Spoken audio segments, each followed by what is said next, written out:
Hello all, welcome back to our channel.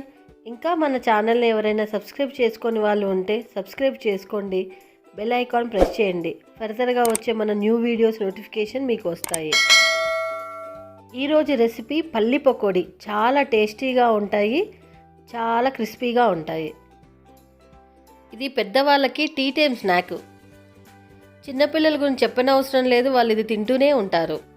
దీనికోసం ఒక cup పల్లీలు తీసుకున్నాను, 3/4 కప్పు బియ్యపిండి తీసుకున్నాను, జీలకర్ర వాము ఒక్కొక్క స్పూన్ తీసుకొని అవి దంచి పెట్టుకోవాలి. 1 స్పూన్ చిల్లీ పౌడర్, సరిపడా సాల్ట్. ముందుగా ఒక గిన్నె తీసుకొని అందులో పిండి ఇవన్నీ కూడా వేసుకొని బాగా కలుపుకోవాలి.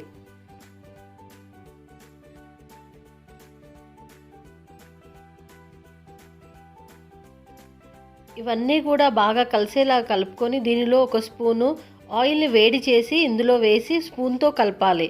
దీనివల్ల ఇవి క్రిస్పీగా వస్తాయి. ఈ పిండిని కలిపేటప్పుడు కూడా మనము వేడి నీళ్ళతోనే ఈ పిండిని కలుపుకోవాలి. కొంచెం కొంచెంగా వేస్తూ నేను చూపించిన విధంగా స్పూన్తో కలుపుకోండి. ఒకేసారి వాటర్ ఎక్కువ వేయకుండా కొంచెం కొంచెంగా వేసుకుంటూ నేను చూపించిన విధంగా కన్సిస్టెన్సీ వచ్చేలాగా పిండిని కలుపుకోవాలి.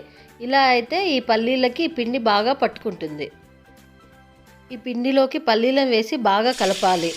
డీప్ ఫ్రైకి సరిపడా ఆయిల్ వేసి ఇలాగ నేను చూపించిన విధంగా ఒక్కొక్కటి విడివిడిగా పల్లీలని ఇందులో వేసి ఫ్రై చేసుకోవాలి.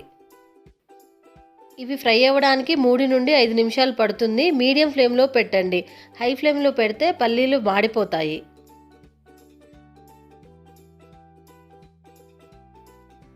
ఇలా నేను చూపించిన విధంగా ఔటర్ లేయర్ క్రిస్పీ అయ్యే విధంగా ఫ్రై చేసుకొని తీసుకోవాలి.